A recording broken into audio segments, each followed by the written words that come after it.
What's up gamers, DreamcastGuy here, reviewing today Batman Arkham Knight. This is the final game in the Arkham series, and honestly, I think this is the perfect conclusion to this storyline. For this review, I'm going to try and avoid all spoilers, because inside of this game is some great classic comic book style storytelling, so instead, I'm going to focus mostly on the gameplay, the city itself, and some of the side quests that were more intriguing. I will say that this game might not be what you expect. If you just watch the initial trailers, it seems like this game is directly about the Arkham Knight. Batman and the Arkham Knight going head to head throughout the city, when really, this game is actually focusing on the Scarecrow, trying to free Gotham from the grips of his fear toxin.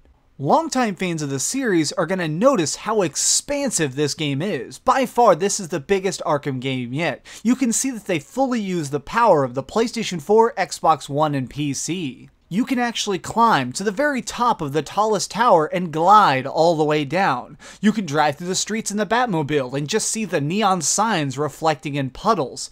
Graphically, this game is incredible. I don't like to just point out graphics in games, because I feel like that's such a small tidbit to the overall experience. But here, it's hard to ignore. I have to give them credit for the ridiculously gorgeous environment they've created. For the most part, gameplay is unchanged, with the awesome combat that made this series so famous returning in full force. Flipping over enemies, landing insane neck-snapping punches, or just disarming opponents with guns are all just as easy as they've always been. Something about the timing seems slightly improved though. A lot of times I found myself jumping into 30 people groups, beating the crap out of everybody with ease. Now I'm not saying the game is easier, I'm just saying it's more responsive. Something that helps this is that there's more environmental takedowns. You can actually throw people into electrical boxes and fry their brains, although somehow this still doesn't count as a kill, because Batman never kills anybody ever. He even has some people backing him up this time.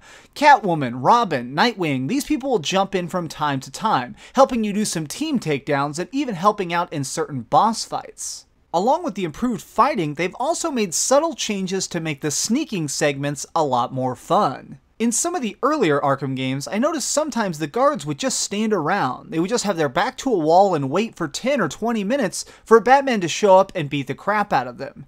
This is no longer the case. Now, enemies always seem to be on the move, always searching for Batman, always on the prowl for invaders.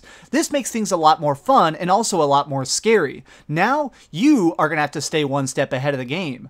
Jumping across rafters, ducking into vents, crawling around beneath floorboards, anything you can. You also have some interesting new tools available in these sneaking segments. My favorite being the Jammer. Normally in these Predator modes, guns are your biggest adversary. If an enemy sees you long range, that can be it. Game over. But no longer. Now, with this new tool called the Jammer, you can actually freeze up guns. Now, if you really upgrade the Jammer, you can even make guns explode in people's hands. But once again, this somehow doesn't kill them because, you know, Batman. These tweaks to combat and sneaking make the game have such a sleek feel. While you're in the shadows or even on the streets, you always feel in control, even later on when you have some really tough timed challenges. As you go through the Two-Face missions and the side stories, you're actually trying to break into vaults, sneaking into areas and trying to stop bad guys with a very short time limit. But even during this, I never got frustrated. I always got really excited by the new challenges. It seems like the developer learned from their mistakes. They saw what had been done wrong in Arkham Origins and they fixed it completely in Arkham Knight. But now that we've gotten the positive out of the way, unfortunately I do have to talk about the worst new addition to this game. The Batmobile. Now that sounds strange because it looks awesome, and when you're driving through the streets, it is. The problem is, you're forced to use it a lot. There are a lot of different puzzle segments that actually force you to call in the Batmobile, drive around, make ramps, and even creep along little pipes here and there. The Batmobile actually has sneaking segments.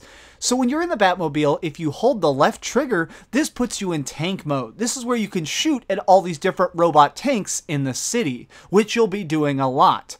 Later on, though, there are special tanks called the Cobras. Now, Cobras, if they see the Batmobile, will blow it up immediately. So therefore, what you're going to find yourself doing is sneaking behind buildings and trying to snipe them. Yes, that's right, sneaking segments in the Batmobile. Now, if these were very limited or just at least out of the way, it wouldn't be quite so bad. But unfortunately, towards the end of the game, and I won't spoil when, there's a segment when you have to fight about 50 of these things. You literally have to do 50 sneak attacks in a row in the Batmobile.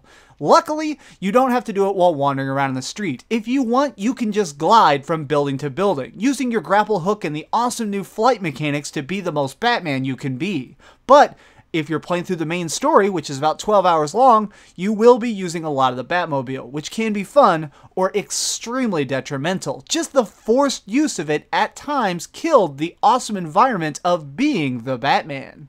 Honestly, the best thing about this game is the storyline. It is so incredibly done. I will say there are a lot of flashbacks hidden throughout the game, but they're done in a really brilliant way. While walking through the game, randomly you'll click into the past. You're still Batman, you're still wandering around, it's not just a bad cutscene, but you'll be seeing a vision of the past. Mistakes Batman has made, things that haunt him to this day. We're getting to see the most vivid look at Batman ever. We're seeing a look beneath the cowl, seeing why he keeps fighting so hard every single night. And that's what's really beautiful about this. This game is the perfect homage to action games, open world games, and it's the most perfect representation of why Batman is so awesome. Some of the best writing actually shines through in the side quests. In your journey through Gotham, you're going to stumble upon the trail of Two-Face, the Riddler, even the Penguin, and you have to do anything you can to stop the chaos being wrought by these maniacs. This game just does such a marvelous job of making you want to explore the city. They never just push you to go into a random direction. If you're exploring, it's because you want to explore. You'll even find yourself wandering down random alleys looking for trouble, truly feeling like you just want to be the Caped Crusader. Good combat, great twists, and bad guys everywhere kept me coming back to the game long after I'd beaten it. Long after I'd beaten everything in the game, I just wanted to drive around, just fly around the city and do what I could in Gotham. Well, we've heard some good and some bad, but let's head over to the ratings board and put a big number on it. I am giving Batman Arkham Knight a 9 out of 10.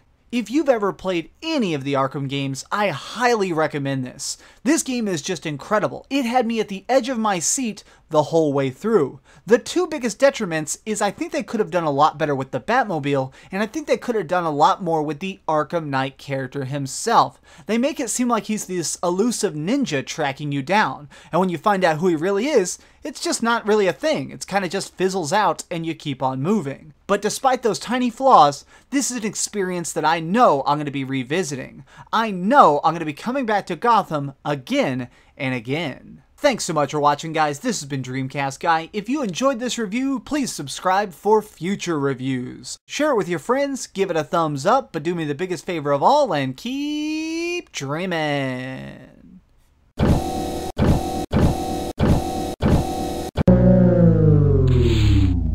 Thanks so much for watching. If you liked this video, maybe check out my last video. Please subscribe, and if you want, share this somewhere with your friends.